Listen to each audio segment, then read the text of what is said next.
Today is cycle day 21, 10 days past ovulation and 10 days past the IUI, and I gave in and started testing, started doing home pregnancy tests, and as you can see so far, well, I shouldn't say so far, it's my first time testing this cycle, but test came up negative. It's actually in the evening. I'm about to go to bed on cycle day 10, so it's not first morning urine, so I'm not counting myself out yet, but it's never pleasant to see a negative test, so I will keep you posted if this negative turns into a positive. Bye.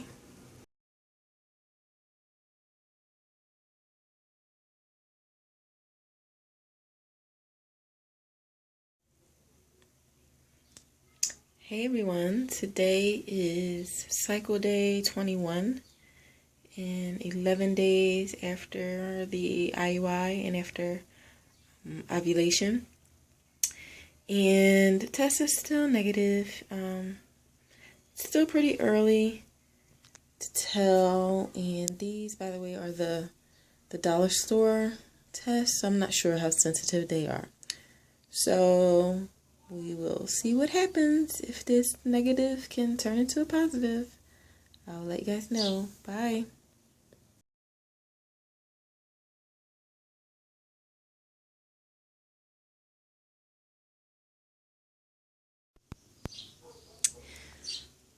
Today is cycle day 23. It's 12 days past ovulation. And as you can see, the test is still stark white, very much negative.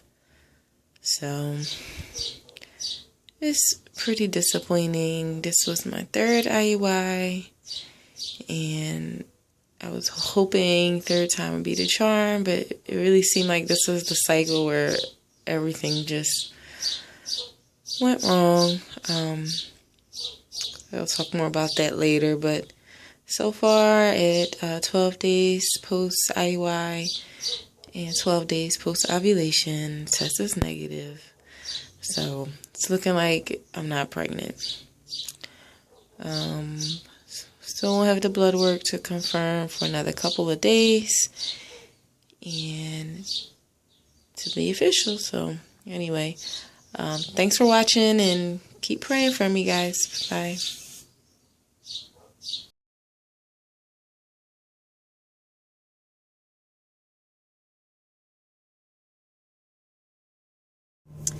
Hey everyone, it's Arlette from Chasing Joy, and I am outside of my doctor's office. I just left from doing some blood work, which was my pregnancy test, the beta test, and I'm like 99% sure that it's going to be negative.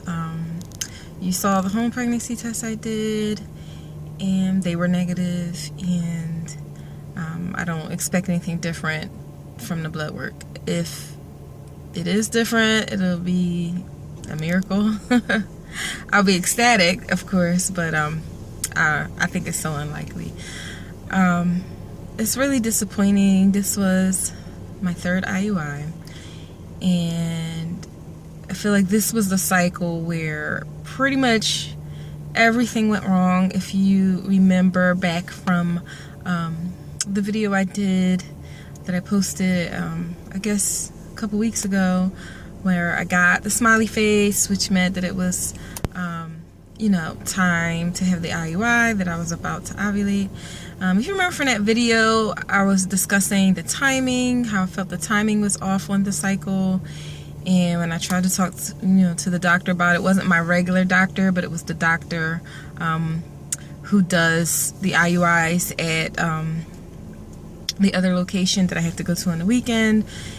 And I just felt like I wasn't really being listened to, and everyone kept assuring me that, oh, the timing was perfect. But I really felt like I had already started to ovulate on like 2 a.m. Sunday morning, which would have been like Saturday night. And by the time I did Monday morning IUI would be too late, but everyone kept assuring me no and saying they looked at the blood work and it was not showing that I hadn't ovulated yet. But just based off how my body felt, I felt like I did. And you have to question in a way, I mean, I would imagine it would take a while for it to show in the blood work. So maybe by the time, even if I had already ovulated, maybe the blood, the progesterone number hadn't yet had a chance to increase to show it. Because obviously the progesterone increase comes after the ovulation. So either way, I feel like the timing was messed up. And then I didn't really say anything about this after on the video with the IUI. But when the doctor first came in the room to do the IUI, before my mom started recording, the first thing he said to me was, "Are you in love with this donor?" And I'm like, "Well, what do you mean?" And he says the sperm count was only 4.6 million. So that was like crushing, because I had, if you remember from the video I did about what was my plan for my third IUI, the plan was to buy the higher quality IUI sperm, so that I could get a better sperm count. And instead I ended up with a sperm count that was less than half of what I had been getting on the lesser quality ICI sperm. So that was, really disappointing. I did already contact the sperm bank and let them know, and they sent me the paperwork. So once this blood test comes back today, if it confirms that I'm not pregnant, then the lab here, the doctor's office, will fill out that paperwork and send it to the sperm bank. So hopefully I can at least get my money back, because like I said in past videos, the sperm is not cheap. It's super expensive. So I really need that money back. Then after the sperm count news, I've been tracking my temperatures with Fertility Friend. And even though my doctor doesn't seem to be a fan of that, she feels it makes people more stressed. I've liked it because it's at least made me feel like I kind of could know what's going on a little bit, or like it was something that I could do every day to, feel like I'm having something to do during the process. Because for the most part, you just sit and wait and you can't really tell. And you're really powerless in the process, and I hate feeling powerless. So I like at least being able to do the temperatures. Well, this cycle, the app that I use, Fertility Friend, did not cooperate with me at all. It would reject my temperatures. I would put in a temperature and it would immediately take the ovulation off the chart, saying that based off my temperatures, it couldn't determine ovulation. So I would have to disregard temperatures in order for it to show the ovulation on the chart. So anyway, like everything, I feel like this cycle just wasn't good.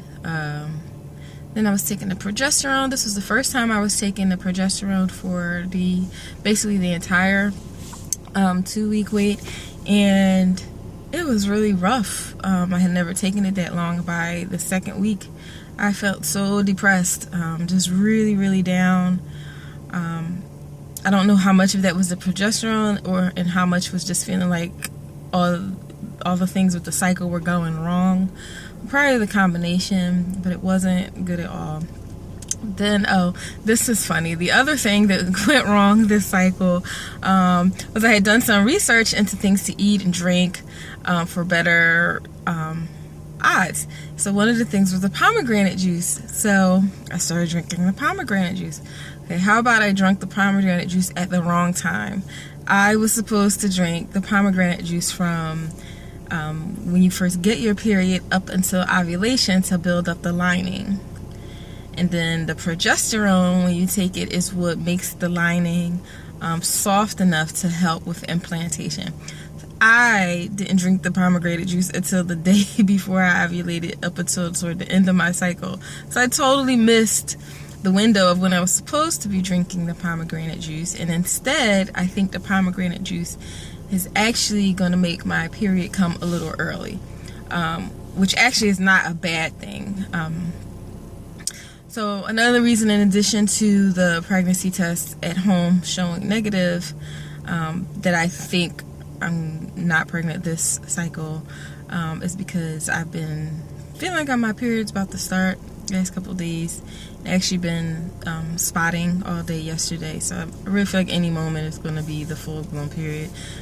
Sorry if that's gross or too much information, but pretty much everything about trying to have a baby and talk about it online is too much information. So hope you guys are getting used to that. But anyway, I think the pomegranate juice is actually making my period come a couple days earlier, because I never have spotting, and I usually don't even get my period till several days, like at least 2 or 3 days after the blood test. So this, my cycle is usually around 27, 28 days, and I'm thinking it's going to be only like 25, 26 this time. So, yeah, IUI number 3 was not lucky for me. So now I'm going to be figuring out what to do the next time. I'm definitely leaning towards a monitored cycle, where I'll come in for ultrasounds and blood work several times in the beginning of the cycle to really try to pinpoint ovulation, and that might include me doing a trigger shot, which is kind of scary. Give myself a needle, or maybe I could convince my mom to give me the needle, and also maybe doing the monitor cycle with Clomid, because the doctor had kind of wanted to do that for cycle 3, and I put off because there's an increased chance of multiples. I really don't want multiples, so that's kind of the choices though that I'm leading for cycle 4, because I'm really just ready to be pregnant and done with this whole trying to conceive time. This is really hard. It's not easy to do this, to try and get pregnant this way. So that's kind of the decision I need to make. A big factor in it will be, when does my period start, because I'm invited to go on like a little work trip, which of course would be right around the time when I would be ovulating. It's not like an away trip, but it would be away from the office for 2 days, and I wouldn't be able to kind of just stroll in late like I do when I have to do the like my blood work and things in the morning, or the IUI in the morning. I wouldn't be able to do that, or I feel like it would look really bad if I did that during this conference trip. So, but if my period comes early, then odds are I will be ovulating before that and doing the IUI before that, like the end of the week before or over that weekend. So that would be really good timing. So if my period comes early, I'm leaning towards the monitored cycle with probably the Clomid and the trigger shot, and but I'll let you guys know for sure what I decide. In the meantime, please just keep praying for me that my dreams of becoming a mom can come true soon, and I can put this trying to conceive process behind me. Anyway, thanks for watching, and thanks for all your well wishes and baby dust. And like I said, please keep praying for me. Thanks guys. Bye.